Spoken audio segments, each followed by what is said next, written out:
Welcome to the Toffee Blues, your source for all things Everton. I'm Ellis, and today I'm joined by Luke from Up the Villa podcast for the opposition view on Everton versus Aston Villa on Sunday at 2 p.m. How are we doing, Luke?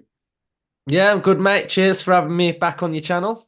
No worries, mate. I bet you're doing great at the moment because Aston Villa are having the season of all seasons. Obviously, probably the biggest talking point out of the whole league, really, this season. Completely exceeded expectations. Sat in second at the moment as well. Can you believe it?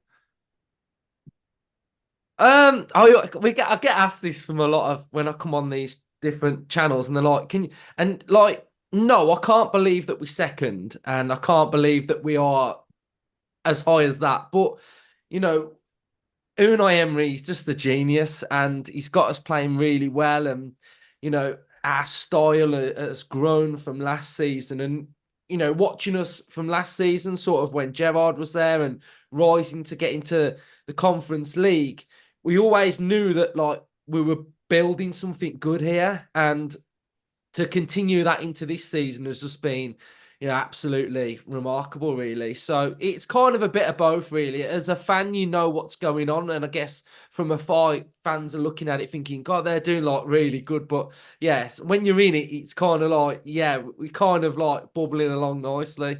Yeah, it gives us all hope, really, because to see what you went from to then come back up and then do this within a few seasons, it's brilliant, isn't it? And I think a lot of it must be down to Unai Emery. Would you say he's probably the person you give most credit to? Oh, definitely, and the owners. To be fair, it's all when you're a fan of a club, you kind of want the whole thing to combine together, like a jigsaw, basically. Do you know what I mean? You need to have the owners entwined with the manager. The manager needs to have, the recruitment strategy side, and Villa have got that really. So when we was in the Championship, we got new owners, NSWE, and from them coming in, it was just like this meteoric rise, really. So we've been growing along with these new owners that we've had for around 5 years now. And then we've sort of like grown with Dean Smith, and he took us as far as he could take us. And then we got Gerrard, and we forget about that. And then we went to that next phase and got Emery, and it's sort of like a level above, and he's enabled us to kick on. And some of the other things now got Monchi, the recruitment guru from Seville, so he's now working alongside Emery. So those two are now in like a real big partnership together, and yeah, the whole picture's just working really, really well. So yeah, Emery's the man, but everything else is improving, and the players are improving, and last season he was able to coach them to a really good level, and like this season, some of the players are even better than what they were last season, and that's the sign of a really good manager. Really, he's not a manager that just wants to have loads of cash and spend it. He's careful with the money, and he looks like he wants to look after our owners' money. And I think that's something massive as well. Whereas, Gerard, it felt like he would just say, do you want Dendonka? Yeah, we'll have him. Do you want Luca Dean? Yeah, we'll have him. Whereas Emery's different. Emery's like quite savvy with what he wants. So yeah, the big picture is just really good. Oh, I bet it is now, seeing that and what an appointment Unai Emery was to have a manager of his caliber. Obviously, he was criticised a bit in his first spell in the Premier League, and people were looking at him thinking, oh, is he really capable of doing it in England? But he's shown that he can now, and your home form has been absolutely ridiculous. And that did come to a bit of a halt in the game against Sheffield United, where you drew. And then shortly after that, of course, you were 2-0 up at Man United and then lost 3-2. So there has been a bit of a stutter lately, but has that massively concerned you, or you still feel like you're on a path and you'd expect a few bumps in the road? Not really. I mean, if I said to you, if you're going to lose a game and draw a game, is that sort of like a crisis? Like, it's not, is it? Do you know what I mean? So I think because we have been doing so well, and then we draw and lose the game, it's like, oh my God, they're having a blip. But we then backed it up with a win against Burnley. So yeah, I think every team's going to have those little moments. But it's, the good thing what we have with Emery is that when we do have a bit of a sort of like a blip, it's not for very long. So Right. that's what you don't want. You want to lose a game, react to it straight away, and he's got that sort of factor with him, really. So, yeah, it's frustrating that Sheffield United, that game, um, if we'd have won that game, we'd have been top at Christmas. And I think that's Unbelievable. where Villa fans would have, we were all like, oh my God, we're going to go top. And you know what the Premier League's like. It don't work like that, does it? So, yeah, that was frustrating. So, we didn't play well at Man United either. We was really bad second half. So, yeah, we're doing fine, to be fair. Well, you mentioned a blip and it not being that long. We're also going through a blip at the moment. And of course, you play us on Sunday, and it's a bit of a different look to Everton than it probably was a month ago. We've hit a bit of a wall, and I think that probably started from getting knocked out of the cup on penalties. That really did just deflate the team. And then since we've had some very difficult games, of course, we've played Manchester City, we've played Tottenham, both of which were good performances. And then you go and play Wolves, and it was just a disaster from start to finish. If we play anything like we did against Wolves, then I think you'll come away with 3 points. But since then, we've had Crystal Palace in the cup, and that was a more chaotic game for other reasons. Of course, Dominic Calvert-Lewin got sent off, which has since been rescinded, so he will be available to play against Villa. But the performance levels seem to be back there. We weren't particularly ruthless in front of goal. We didn't put the ball in the net, but the performance level in general seemed to be better. So I'm hoping we can bring that into Sunday, and hopefully you can see more of the Everton that beat Newcastle and Chelsea in the week, in 1 week, rather than the Everton that we've seen lately. But it's going to be an interesting game because Villa's a massive test. We have to look at Villa now as a test that's on the same level of the likes of Liverpool, Arsenal, Manchester City, because that's where you are in the league and the table doesn't lie, does it? So I think it's going to be a really difficult game for Everton. But from a Villa fan's perspective, what do you think of Everton at the moment? And are you seeing this as a potentially difficult game? I love dodgeball. I love it. I do because it's okay. Like, would I want it at Villa? No, but to watch, it is fun to watch. And it does get results, and it's very difficult to play against. I asked you before we came on, is Decore fit? And you're saying probably might be back. So that's a big blow for Villa because he gets you ticking. He's that sort of player that's sort of not an eight, but not a striker. That's in between. That's just working in that sort of space, and he's devastating in there at times. And I think that's it's very difficult to play against. And I like Daishi. I like how sort of like just like honest he is. Really, he's no shit, isn't he? Just takes no shit, says what he thinks, and yeah. So yeah, and we did our preview, and Villa and Everton, we've really got this like good rapport as a fan base. We really like each other as well. So I think that helps. So yeah, I really like you, and I think if you take away the points deduction and add 10 points on, you're having a good season. Like you're practically virtually mid-table if you didn't have that deduction. And I said at the start of the season, when I was on the overlap and I was talking to Baz off Toffee TV, that I think if you get mid-table, that's good for Everton because you can build, and when you move into your new stadium, you're going to have like a decent foundation already set. So yeah, I think you're having a decent season. If it wasn't for that deduction, you'd be doing really well. And this game's tricky for Villa because of how Villa play. So if any of your viewers don't watch Villa that often, we're all about like total control. So we're all about controlling the whole game. So possession-based football, dictating the pace of the game. We want it on our terms. But we do have this little tendency at times to lose against teams that play on transition. And I think you guys are really good on transition. Forest are good on transition. So yeah, you can hurt Villa because you can break well, you can break fast, you stick it on teams. So I think it's going to be a really difficult game.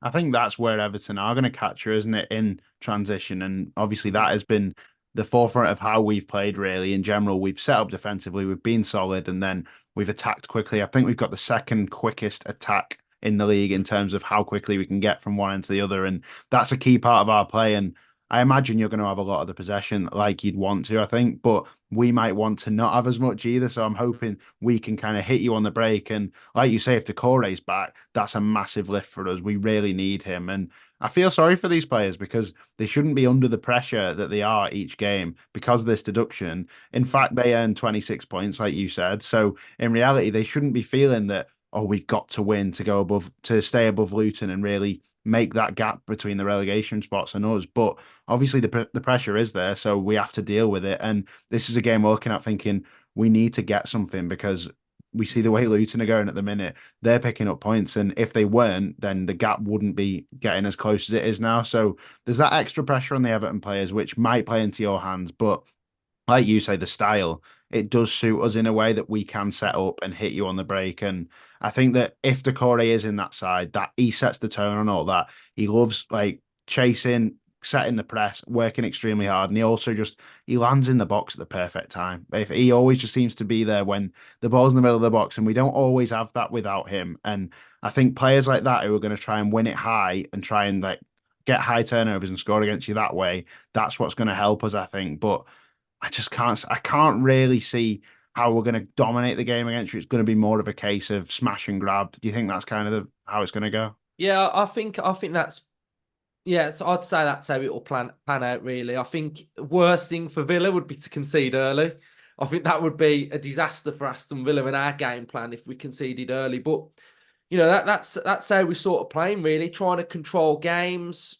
We create a lot of we do create a lot of chances, but we can mix it up as well at times. So we can go direct. We do like possession and we adapt game on game really. I think we will do all right, Villa, in this game because you beat us in the cup at Villa Park, and that type of game was similar to how I expect this. Villa had all of the ball. You hit us twice on the break, and you were able to beat us. So I think Unai will be remembering that game really of how you beat us in the cup. So I think he'll want to sort of set that one straight. Really, Well, no one talks about that, do they? When you're talking about your it didn't happen though, amazing did run it? at home, everyone was like, "Oh yeah, what's that? Didn't happen yet." Yeah, It's like, "Oh, in the league and in Europe, they've won this yeah, amount of home games in a row," but they don't mention yeah. that Carabao Cup win that we had. And before Doesn't that, Everton's exist. record against Villa was awful, wasn't it? Really, like Yeah. recently you kind of had one over us, and it's the most played fixture in football in English football Premier League history, isn't it? So obviously there's a good bit of feeling between the fans, but recently you've had it all your way, so we need to turn it more in our direction. But looking at you guys in particular, there's so many players to worry about. Leon Bailey, Musa Diaby, Ollie Watkins as well. Out of all of those, I'd say I'm most worried about Watkins. I think he can just the way to break down our defense is to get past us in terms of like Mm. playing it through and running onto it. And I think he's great at breaking the lines. He's probably not going to have much success if he's just trying to back into the likes of Tarkovsky and Branthwaite. But if he can get a run on them, that's where he's really going to hurt us. Out of all of those players that you've got, who do you think is the one that's going to break Everton? Um, Bailey seems to always score against Everton. I think. Does yeah. Bailey does like a goal against Everton. The big one for me is Pau Torres, our centre back. He's crucial to us being back because he's our ball playing centre half who fizzes balls into the left hand side or whether it's Ramsey on the left hand side, and we've really missed him and Kamara being back. So those two players, although they might be quite defensive, are quite important for the way we function. Yeah, Watkins is a great goal scorer, Diaby and Bailey. But when we're talking about like you guys on transition, how we're going to try and stop that, someone like Kamara is really important to us, really. So I think having Pau Torres back will be a big one.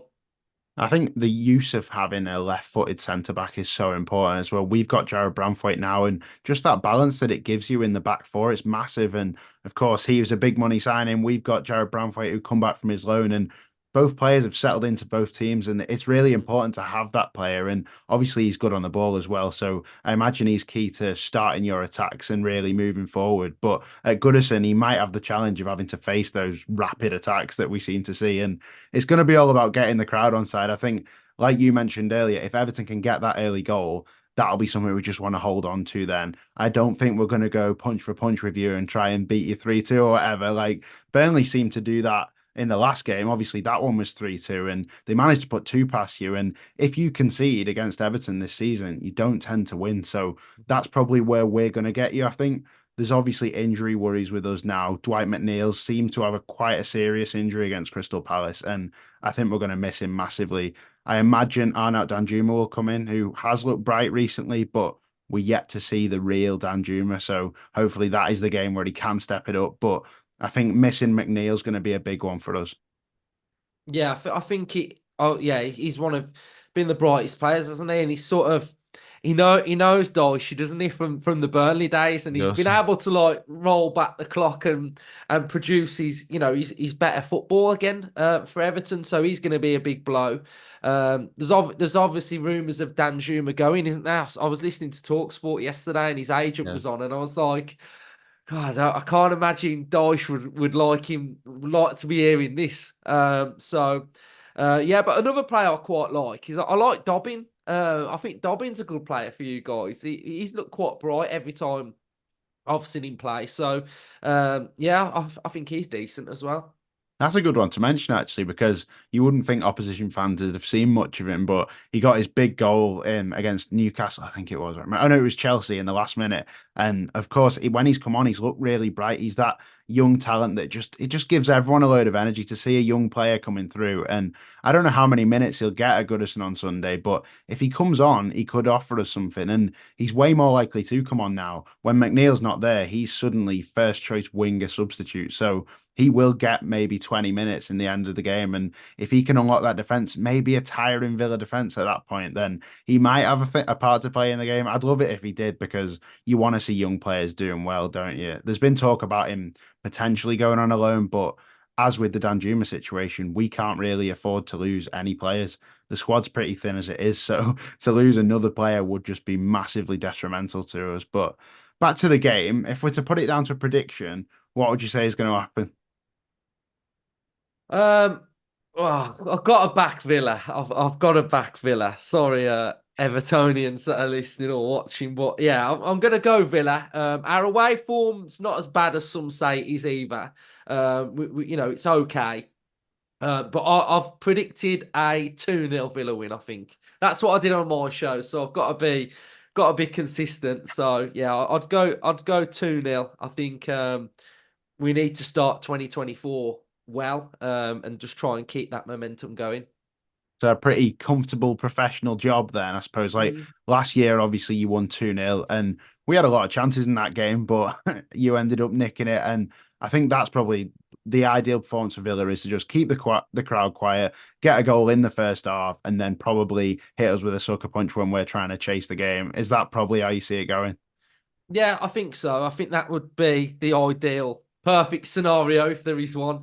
Yeah, it's just keep the crowd quiet, really. Try and make it get a bit anxious. I don't know. I mean, like you're saying earlier, you look at the table and, I don't think Everton are going to go down. But while they're still there, you just don't know what's going to happen, do you? You've still got to get points on the board. So, yeah, if we can try and create a bit of angst in the crowd, then that would probably be perfect for Villa.